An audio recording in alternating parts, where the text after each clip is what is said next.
92.7 big FM पे आप सुन रहे हैं यादों का idiot box with Nilesh Mishra. दोस्तों, आज की कहानी का नाम है दादी का बटुआ और इसको लिखा है कंचन पंत ने। मैं 7 साल का था जब एक दिन मुझे पता चला कि मुझे याद शहर जाना है दादी के पास।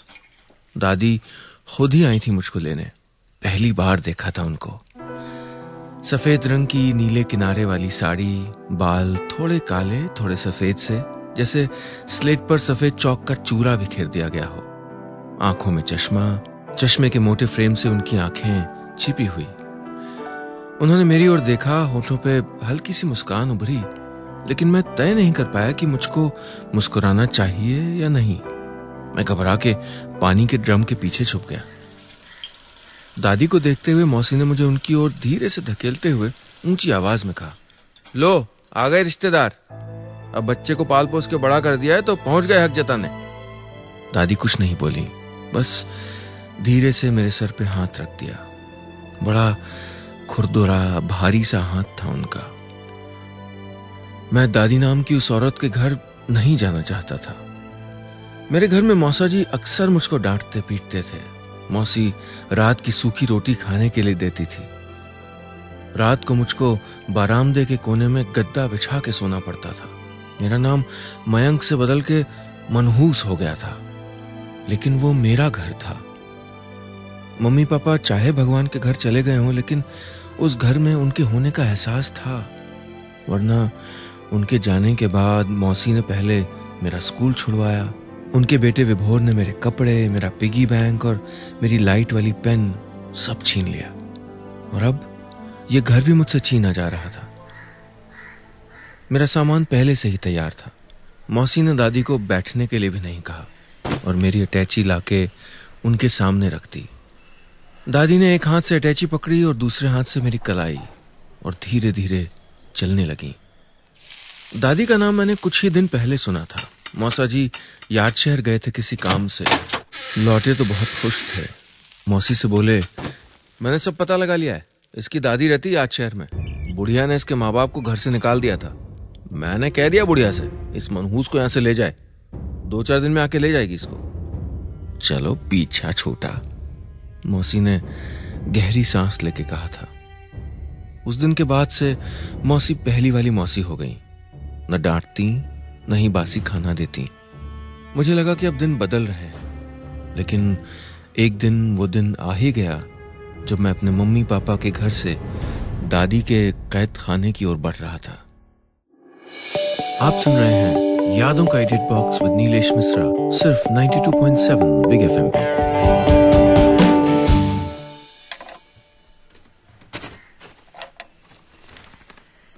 याद शहर में दादी का छोटा सा घर था। दादी ने अलमारी में अपने कपड़े खिसकाकर मेरे सामान के लिए जगह बना दी। मैंने अपने कपड़े, हिंदी और विज्ञान की किताब अलमारी में रखी और दादी की नजर से छुपा के प्लास्टिक की एक पन्नी जल्दी से अपने कपड़ों के नीचे छुपा दी। इस पन्नी में मम्मी पापा की कुछ यादें थीं। मुझे गोद में लिए मम्मी पापा की फोटो, पापा की बंद पड़ी घड़ी, मम्मी की पाजेब, मम्मी की गहनों की अटैची की चाबी। उनके जाने के बाद मौसी ने उनकी अटैची तो ले ली थी, लेकिन ये चाबी मैंने अपने पास छुपा ली थी। अपना सामान लगाकर मैं चुपचाप जमीन पर बैठ गया। पूरे सफर में दादी ने मुझसे ज्यादा बात नहीं की थी। ट्रेन में वो बस मेरा हाथ पकड़ के बैठी रही और बार बार मुझे चादर ओढ़ाती रही। घर आके भी दादी चुप रही।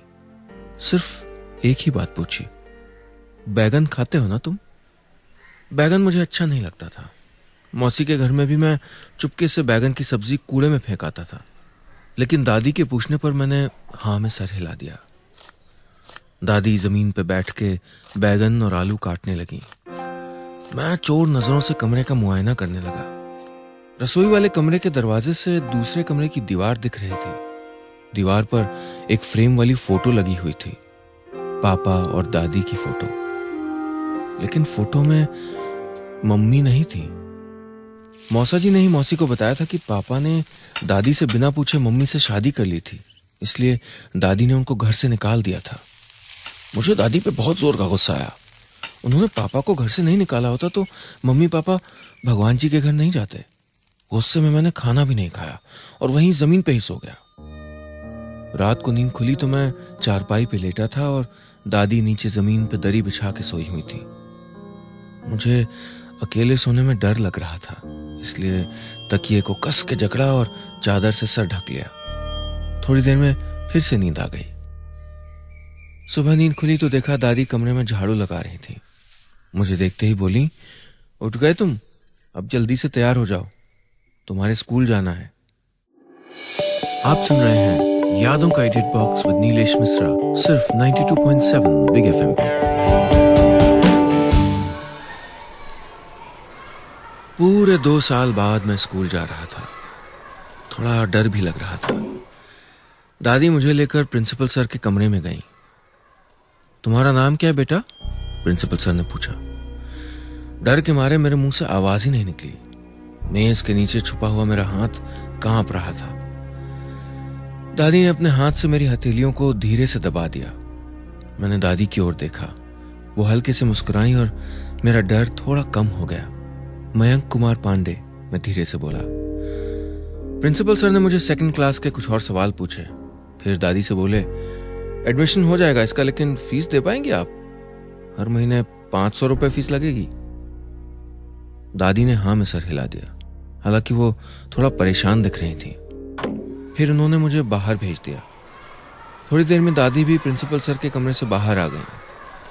बोली, मन्नू तुझको दाखिला मिल गया है, कल से तू रोज स्कूल आएगा। मम्मी भी मुझको मन्नू ही कहती थी। पता नहीं मन्नू बुलाए जाने की खुशी थी या स्कूल जाने का उत्साह। मेरा मन किया कि मैं दादी के गले लग जाऊं, लेकिन दादी का ध्यान शायद कहीं और था। उनके सपाट चेहरे को देख के मैं नजदीक आने की हिम्मत नहीं जुटा पाया। घर पहुंचने के बाद दादी सीधे अपने कमरे में चली गईं। अगले दिन से स्कूल जाना था। मैं दादी से अपने बस्ते, कॉपी किताब और स्कूल ड्रेस के बारे में पूछना चाहता था, लेकिन दादी कमरे से बाहर निकल ही नहीं रही थी। जब मुझसे रहा नहीं गया तो मैं भी अंदर चला गया। मुझे देखते ही दादी ने जल्दी से अपना काला बटुआ छुपा लिया। उस बटुए में जरूर ढेर सारे रुपए होंगे। मौसी भी अपना रुपयों और गहनों वाला बक्सा ऐसे ही मुझसे छुपाती थी। मैं कमरे से बाहर आ गया। दादी भी कमरे से निकली और चप्पल पहनकर घर के बाहर चली गई। थोड़ी देर बाद जब वो लौटी तो उनके हाथ में मेरे कॉपी किताब और स्कूल का बैग था। दादी स्कूल ड्रेस का कपड़ा भी लेके आई थी। उस दिन रात भर बैठ के दादी ने सिलाई मशीन पे मेरी स्कूल ड्रेस सिली। अगले दिन मैं स्कूल ड्रेस पहनकर बैग पीठ पे लटकाए दादी का हाथ पकड़कर स्कूल जा रहा था। स्कूल के गेट पे पहुंच के दादी ने अपने कंधे से वाटर बॉटल निकाल के मेरे कंधे पे टांग दी।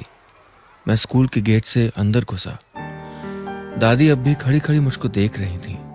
मैं दौड़ के वापस आया और दादी की टांगों से लिपट के जोर जोर से रोने लगा। दादी मेरे बालों और पीठ को सहलाते हुए मुझको दिलासा देने लगी। मेरे आंसुओं के साथ उस दिन उनके लिए मेरा गुस्सा भी जाने कहां बह गया।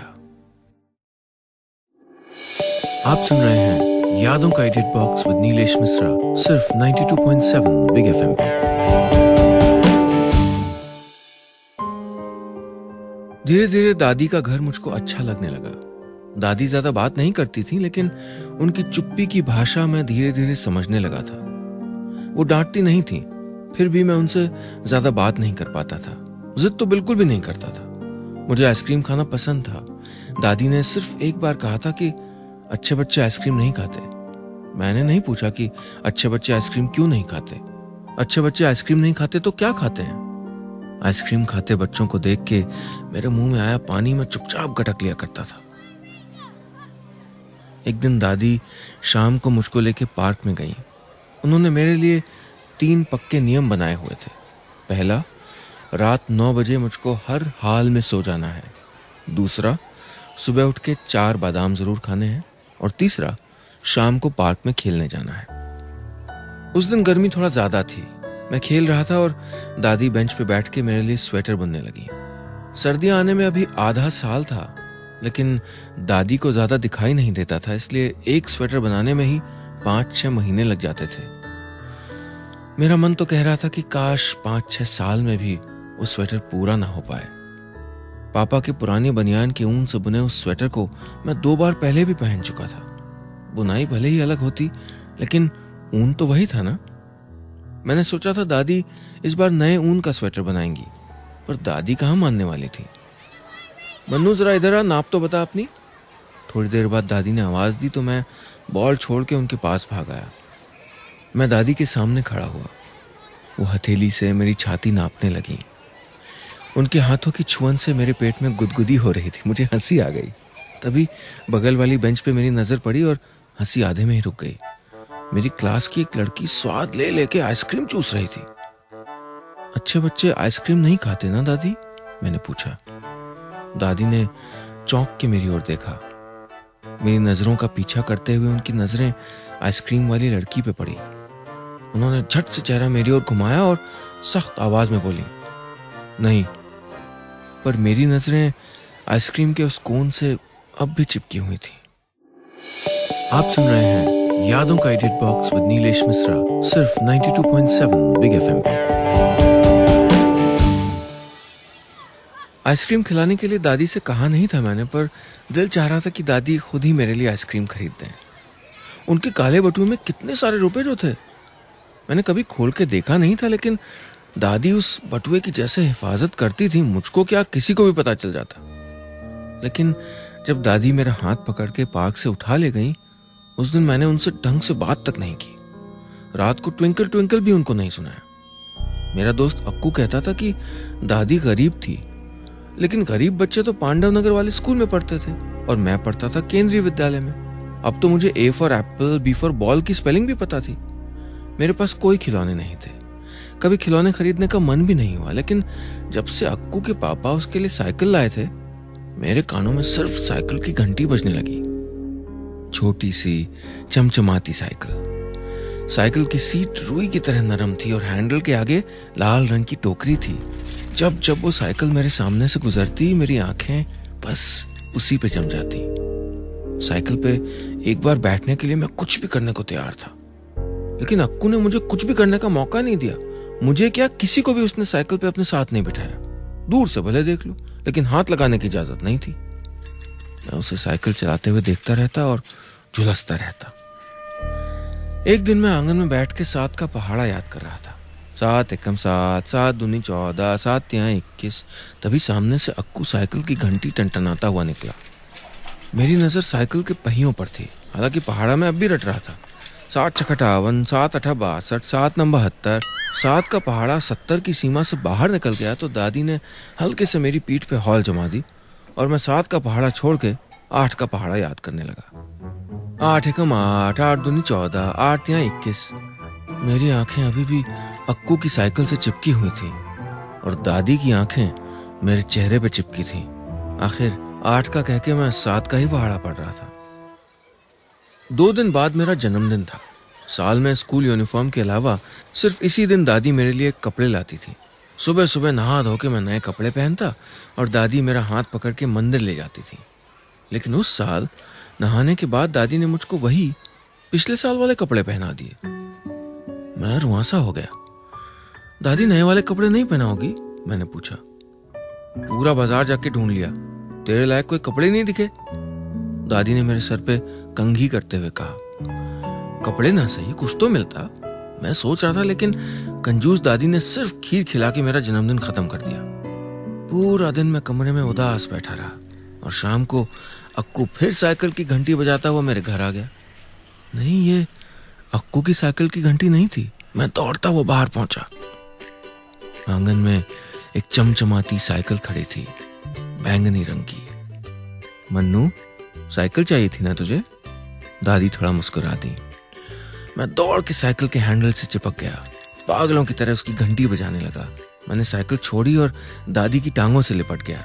दादी ने मुझको गोद में उठा लिया और मैंने देखा कि दादाजी की आखिरी निशानी, उनके चांदी के बुंदे, आज दादी के कानों में नहीं थे। आप सुन रहे हैं यादों का edit box with Nilesh Mishra, सिर्फ 92.7 बिग एफएम पे।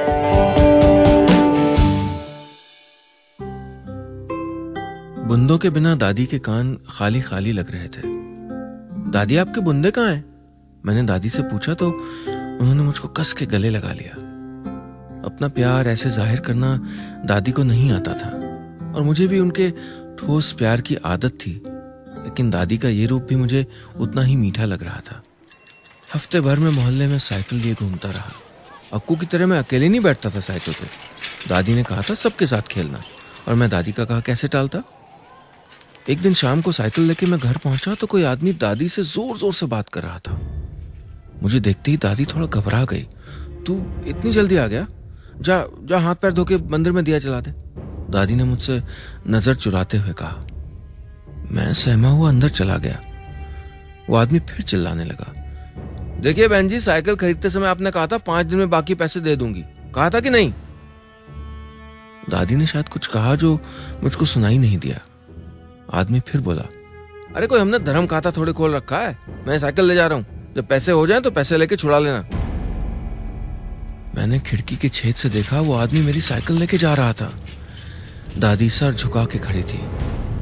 मुझको रोना आ गया। थोड़ी देर में दादी अंदर आई। दादी को आते देख के मैं जल्दी से मंदिर में जाके बैठ गया। उनका चेहरा सफेद पड़ा हुआ था, लेकिन उनकी आवाज बिल्कुल नहीं कांप रही थी। पैर धो के बैठा ना मंदिर में? दादी ने पूछा। मैंने धीरे से हाँ में सर हिला दिया। दादी मेरे बगल में आके बैठी और आरती करने लगी। मैं घंटी बजा रहा था और लगातार दादी के चेहरे को देख रहा था, और वो मुझसे नजरें चुरा रही थीं। उस रात मैं काफी देर तक जागता रहा। दादी भी जागी थी, लेकिन मुझसे थोड़ा जल्दी सो गई। मैं समझ नहीं पा रहा था कि दादी ने अपने काले बटुए से निकालकर उस आदमी को रुपए क्यों नहीं दे दिए, क्यों उसकी डांट सुनती रही। जब दादी सो गई तो मैंने उनके बक्से से बटुआ निकाल लिया। मैंने सोच लिया था कि दादी को बताए बिना उसमें से रुपए निकालूंगा और उस आदमी को दे के अपनी साइकिल ले आऊंगा। मैं बटुआ निकाल के खोलने लगा, तभी अचानक दादी आ गई और घबराहट में बटुआ मेरे हाथ से गिर गया। दादी का खजाना जमीन पे बिखर गया। मुझे गोद में पकड़े हुए मम्मी पापा की फोटो, पापा की बंद पड़ी घड़ी, मम्मी की पाजेब और गहनों वाली अटैची की चाबी। दादी पनीली आंखों से इन चीजों को देखती रही और फिर धम से जमीन पे बैठ गई। कभी कमजोर न पड़ने वाली दादी आज हिचक हिचक के रो रही थी। मैं दादी के पास गया और अपनी हथेलियों से उनके आंसू पोंछ दिए। दादी ने पहली बार मुझे कस के गले लगाया और जोर से रोने लगी। पता नहीं क्यों, पर मुझे लगा कि इन आंसुओं के साथ उनके अंदर जमा हुआ दुख भी बह रहा था। दादी के बटुए में और दादी की बाहों में मुझे वो खजाना मिल गया था आज कि अब अक्कू के जैसी, अक्कू से अच्छी साइकिल भी उसके सामने कुछ नहीं थी। बस इतनी सी थी ये कहानी।